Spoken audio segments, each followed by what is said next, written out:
Al PAIRO TV le trae los detalles en exclusiva del pasado encuentro de Desantis con la comunidad de Miami. El tema fundamental del encuentro fue el tráfico humano en todas sus variantes y la postura del gobernador de la Florida ante este tema, con la intervención de abogados, especialistas e incluso testimonios de víctimas de esta triste realidad. A continuación, los detalles del evento.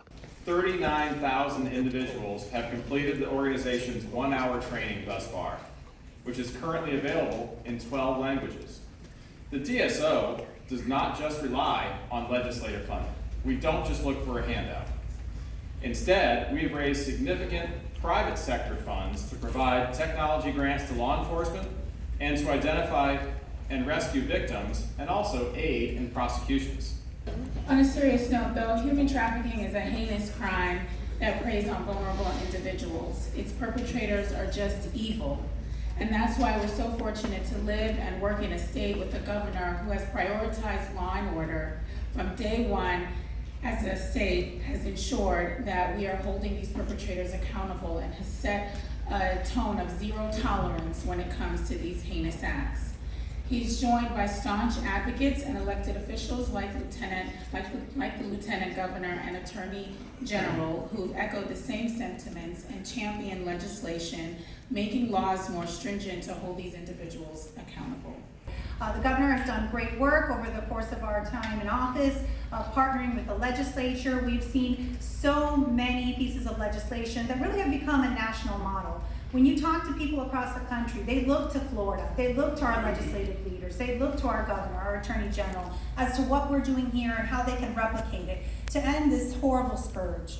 And I will tell you, I've been in this fight a long time. Prior to me being in elected office, I got involved with an organization back in the mid-2000s, and I saw what was going on. It was really difficult as a mom to fathom that someone could take advantage of our children. And I know you mentioned the great work that the First Lady is doing around Hope, Florida, but she also is passionate about this topic. And so we have so many leaders in this fight. And I want to recognize in the legislature, we have 2 members of the legislature that serve on our statewide council, Representative Oberdorf and Senator Garcia. They are huge champions, and I want to publicly thank them for everything that they've done. But make no mistake, there is no governor more focused on stopping this perversive evil than Governor Ron DeSantis. Year after year, I've stood by him. I've seen him champion this issue. I've seen him dedicate and allocate resources. I've seen him insist that law enforcement has the proper training and tools to be able to be active partners in eradicating human trafficking. And so I'm glad that this year we get to do even more when the governor signs this legislation. When I became the Attorney General, I also had the enormous responsibility of taking over as the chair of Florida's statewide task force on human trafficking. And you have heard the numbers, which are astounding and disheartening as Floridians, that we are so many calls. We're going into the national hotline for human trafficking. And so when we came in as Attorney General, I made sure in every single circuit we had task forces ready to go. Not just law enforcement to swoop in, go after the bad guys, but also to rescue the victims, make sure they were in a place to move on in a healthy way in their lives and help law enforcement take out those traffickers. It was so important. And so as you can imagine, as we develop cases, I'm proud to say our attorneys have a near perfect conviction rate, dozens of defendants, multi-jurisdictional cases and human trafficking cases, victims rescued. But it came to light not long ago, and which is why I really want to focus on this new Florida hotline.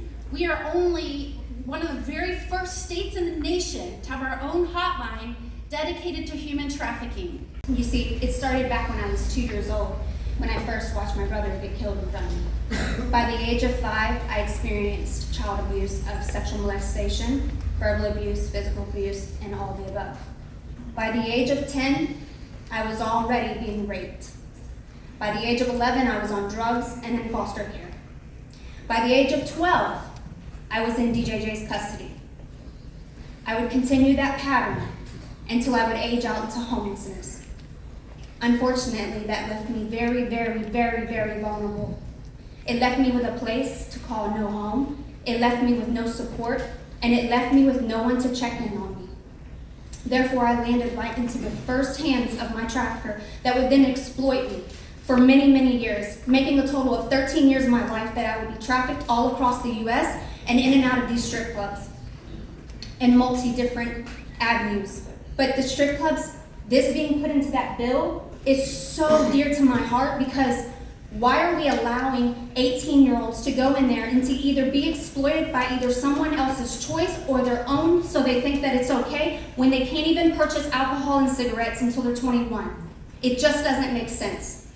So I just want to say, as governor, thank you, not just here in Miami, but really throughout the state, where we've had so many folks who have stepped up and are making a big impact. And bureaucracy can't solve all these problems.